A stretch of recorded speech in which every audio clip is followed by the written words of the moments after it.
talk to me a little about like the process of like dealing with jail and shit. Like, the first part was what first it made me humble. Not because niggas was scared. People took that Bob interview so wrong. I was not in no danger. It wasn't like niggas was screaming, I'm gonna kill you. I was walking around in fucking $200 sweatsuits in Rikers Island. You know what I mean? Living. Eating good, living good. Niggas was giving me love. Niggas sending me shit. Latin Kings giving me shit. Everybody giving me shit. Like, you represent, we got love for you. It was love. It was out of that love that I was like, yo, thug life is dead. I was like, while I'm in jail, this is going to jail with me. Nobody has the power. Nobody is like me to be able to represent this while I'm locked down. I thought I was going away for years. I couldn't let nobody represent that. And I was seeing how many soldiers I had by coming to jail. I was like, oh no, this shit is, I gotta stop it. I gotta rethink it, because I didn't plan thug life. I just said it. It was how I felt. I said it and I lived it. Now I gotta take my life, see what I live, what I represent, and I gotta dictate what this is, and then let niggas be a part of it. So that's why I killed it and murdered it and choked it. And all them niggas that was rapping with me, I murdered and choked their career as far as being with me. Because if it was a thug life, it would have been some, you know, shit would have happened different. I wouldn't have got shot like that. So this thug life got destroyed. I came back out with my shit. And even then, I still had niggas on my team that I shouldn't have had on my team. I should have started all new with family. Now everybody on my team is family. So while you was in jail, like, what was the turnover? Where did it turn from being like, you know? Just from niggas talking to me, like hearing niggas in jail talking to me, like, you know, like thinking that they was like so surprised that I could be in jail, like not knowing, like, that everybody goes to jail. This shit is like the same thing that make you want to buy my shit is what made me in jail. You understand? It's like niggas like, nigga, you got a chance and woo woo, but I was like, I understand what they saying. They was like, they in the dope game and they taking every chance to make it. I'm in the rap game and I'm not taking the chances that I need to be here. I'm just acting like I could come back tomorrow.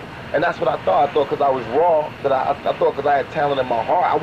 I never thought I was necessarily the best rapper, the best nuts, and I think I'm the realest nigga out there. I do think that. I think I own that. If I could patent being real, I think I own that. Because I think being real is just being true. I'm the nigga that'll wear a suit when everybody else got on khaki. You know what I mean? I'll be bald-headed when everybody wear braids. I'll wear braids when they all bald-headed. You know what I mean? It's like, man, it's just being real. I don't have no insecurity. I do, but I take my insecurities and show everybody. You know, like my mom and my life, me being little, I just be harder. You know what I mean? Be fearless, and whatever happens, happens. And that's why I take these niggas' hearts. This nigga Biggie is 3 times bigger than me, and everybody's sympathizing with him. They acting like I'm bullying him. This nigga 3 times bigger than me, and I'm asking this nigga to have a fight. I possess his soul, his and Puffy. They know that I was the truest nigga involved with Biggie's success. I was the biggest help. I was the truest nigga. I don't write his rhymes, but he know how much he borrowed from me. He know how I used to stop my shows and let him touch the show. Let him blow up and do his whole show in the middle of my show. How I used to buy him shit and give him shit and never ask for it back. How I used to share. How I used to share my experiences in the game and my lessons and my rules and my knowledge on the game with him. You know what I mean? He owed me more. He owed me more than to turn his head and act like he didn't know niggas was about to blow my fucking head off. He knew. That's what I'm talking about. And then, if that's cool, if he disappeared, be a fucking mouse. Be a mouse. If you are a mouse, be a mouse. But for me to know, like, 3 weeks ago this happened, and then 3 weeks later your album's coming out, and you are fucking done in your album. But you don't know who shot me in your fucking hometown. This nigga's from your neighborhood, and I gotta find out by myself, and I don't even call myself a Dom, just a capo. From the west side, and I'm on the east side in jail, and I know who touched me, and I know everything that happened. That's power. And he didn't know, so he was faking. And I was mad about that. And then I'm out of jail, and I couldn't believe that everybody was treating Biggie like the biggest fucking star in the world. I couldn't believe that people was buying into the player image. And I wanted to bring back that reality. You know what I mean? Just like, nobody can never be confused and think I'm fucking Mike Tyson and I'm a heavyweight champion. I'm a little nigga. That's why it's so raw to watch me just battle lions, because I'm a little skinny nigga battling niggas 3 times my size. But Biggie is not a player. He's never been. He's never had bitches until he got some fucking money. That's a trick. That's not a player. It's not a popper. So my point was to prove him wrong. I took everything that he glamorized and I personified it. He glamorized Versace. I didn't call Versace. Versace called me to come to his show and gave me a gang of free clothes and please wear my shit. Please do some shit for me. Can you wear my shit? You are the image of Versace. I swear to God, you are. That body, that's Versace. I swear to God, Armani, you are so handsome. You are, please, let me, you know what I mean? From him, Dolce & Gabbana, man, I ain't rapping at they show. Valentino giving me suits, gangster suits. Everything he glamorized, I personify. Everything he wanna have, I got. Jewelry, look, come on, man. I got more jewels than Slick Rick. Slick Rick loved the nigga to fucking death, but I'm definitely doing it. Yeah. I personify every image that niggas fake. Right. I really bring it to them because I looked up to these niggas. Right. So everything they talking about, I really got into it, studied it, and tried to perfect it. Right. So I know if you pretending, and I know it.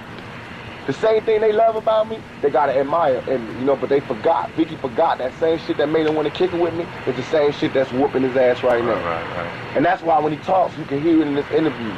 He wanna say, I wish I could take this shit back, but he can't. He already committed himself to lying.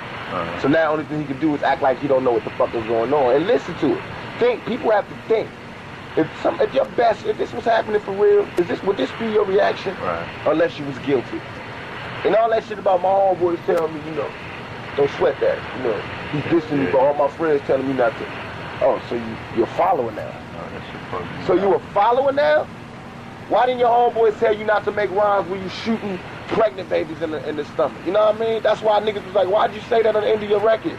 You was like, they kids won't grow up, boom, boom. Honestly, I didn't write none of that shit down. I didn't write nothing. I just was blowing up on the studio to keep me from really killing these niggas. And that's what came out. But I don't have no mercy in war. They didn't have no mercy. They kids, they tried to shoot my fucking balls off. What about my kids? They was like, why you talking about him being the sickle cell? They tried to make me a paraplegic. What the fuck is going on here?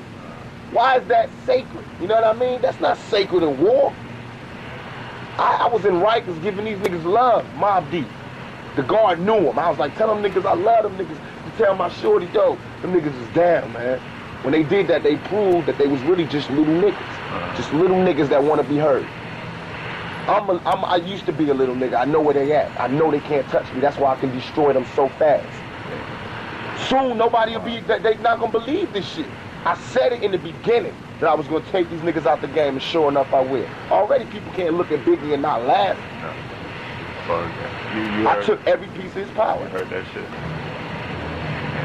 All I want to do is take them to where I was when they didn't want to support me. And there will be no support. And anybody that try to help them, I will destroy. Whether it's whoever it is, I will destroy. And that's what I'm doing. Everybody that try to side with him or do a record with him or try to unify with him, I'm going to destroy. I swear to God. Can't nobody touch me right now. Maybe next month all of this will be over. But this month, I'm taking every moving target out. Because this is a very personal thing for me, and I feel like people should have gave me my respect. Y'all know I was not like this before.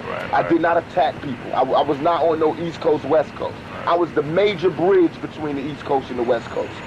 Niggas came, call me. I'll get you whatever you want.